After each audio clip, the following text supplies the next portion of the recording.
início do século XX foram marcados por mudanças no sistema econômico produtivo do mundo ocidental pós da Revolução Industrial.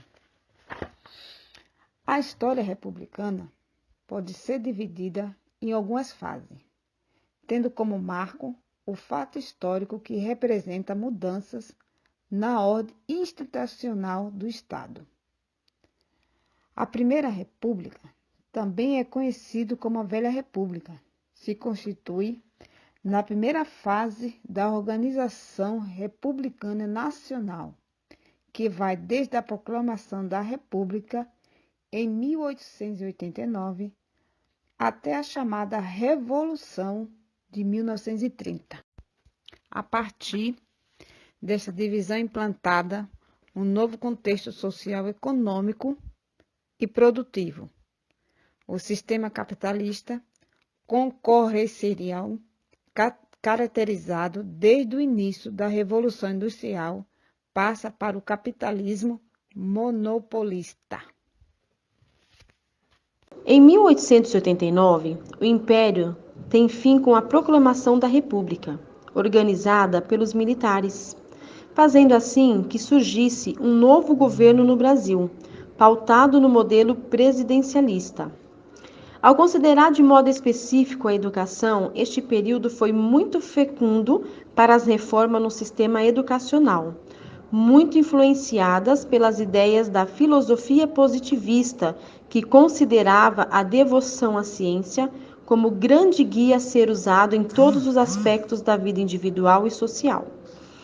Neste período, nós temos a reforma de Benjamin Constant, que é a primeira proposta de mudança educacional deste período, propunha um ensino gratuito, sem ligação ou vínculo com nenhum tipo de religião, que seria o ensino laico, e a liberdade para a escolha e participação na educação. Algo inovador proposto por esta reforma é que uma realidade, até os dias atuais, consiste na ideia de que o ensino deve formar os alunos para os níveis superiores de educação, substituindo o foco literário pelo da ciência como um enfoque para as pesquisas científicas. A mudança mais significativa decorrente à reforma de Benjamin Constant foi a localização do ensino público por meio da institucionalização da liberdade de culto.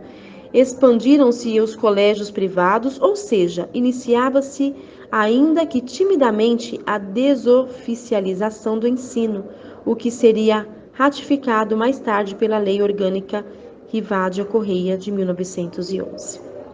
Obrigada. O Código Epitácio Pessoa de 1901. A reforma curricular proposta pelo ministro do Interior, Justiça e Educação do governo Campos Salles, de 1898 a 1902. Epitácio Pessoa, que mais tarde viria a ser presidente da República, de 1918 a 1922, novamente acentua a parte literária do currículo do ensino secundário. Na prática, ele assumia que o curso secundário passava a ser um mero preparatório para o ingresso nas faculdades existentes da época. Entre outras medidas, reduzia para 6 anos o curso secundário, que era de 7 anos, de acordo com a reforma de Benjamin Constant. A reforma Rivadavia Correia, de 1911. A 5 de abril de 1911, o Marechal Hermes da Fonseca, então presidente da República, promulgou o Decreto 8.659, conhecido como Lei Orgânica do Ensino Superior e Fundamental, elaborado pelo seu ministro do Interior, Rivadavio da Cunha Correia, que foi conhecida como a reforma que desoficializou o ensino brasileiro.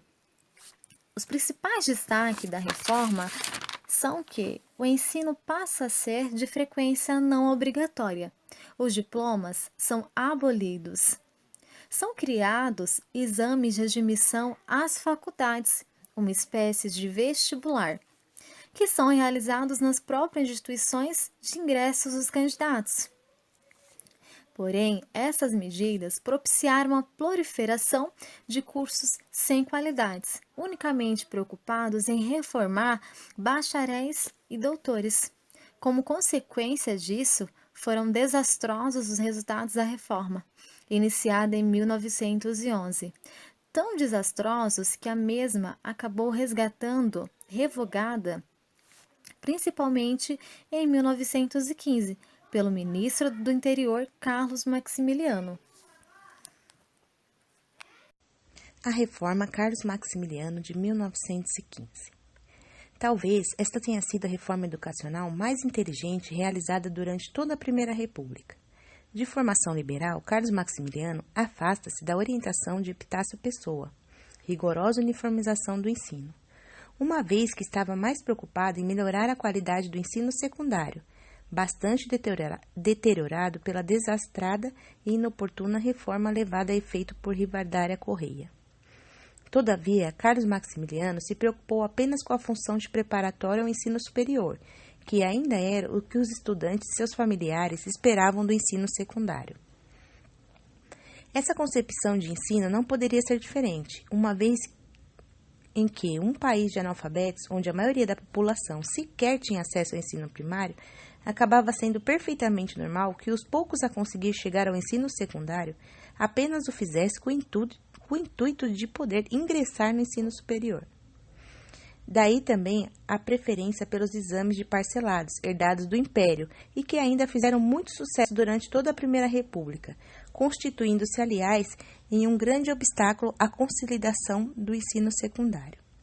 Assim, da Lei Rivardária, conserva-se o exame de admissão às escolas superiores, do Código Epitácio Pessoa, o seriado de redução do currículo, da Reforma Benjamin Constant, a restrição de equiparação aos estabelecimentos estaduais, e da relativamente longa experiência do ensino secundário brasileiro, os exames preparatórios. Essa reforma é ainda responsável pela criação da primeira universidade brasileira, a Universidade do Rio de Janeiro, resultante no agrupamento de uma única instituição da Escola Politécnica, da Faculdade de Medicina e de uma escola livre de Direito. A quarta reforma mais importante é a Reforma João Luiz Alves, ou Rocha Vaz, de 1925. Trata-se de um prolongamento e de uma ampliação nas medidas preconizadas por Carlos Maximiliano em 1915. Portanto, de uma reforma de consolidação da anterior e que preparou o terreno de modo definitivo para a implantação de um ensino secundário seriado, que marcará o fim dos exames de parcelados a partir de 1930. Desse modo, procurou dar ao ensino secundário um caráter de ensino regular, capaz de preencher funções mais amplas do que a mera preparação fragmentária e imediatista aos cursos superiores. Entretanto, essa é uma situação que só se consolida com as reformas empreendidas a partir de 1930, já no governo do presidente Getúlio Vargas. Com as medidas adotadas pelo ministro João Luiz Alves e Rocha Vaz, o ensino secundário passa a ser seriado, como já destacado, com a duração de 6 anos, sendo o último ano um curso de filosofia.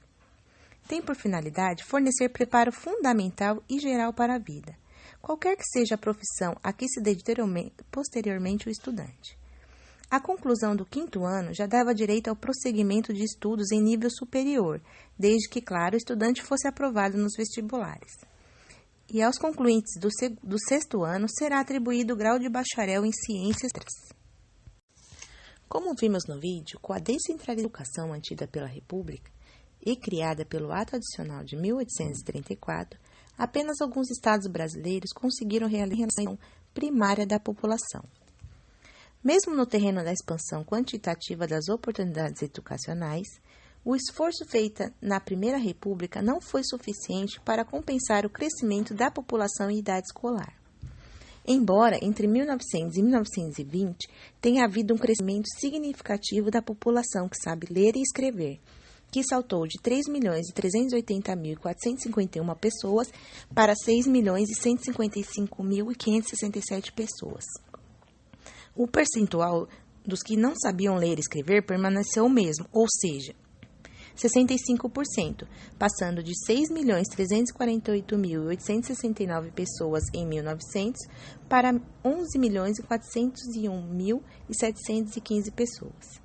Portanto, esse é o quadro educacional que Getúlio Vargas irá encontrar ao assumir a presidência da República em 1930. Espero que tenham gostado e até mais.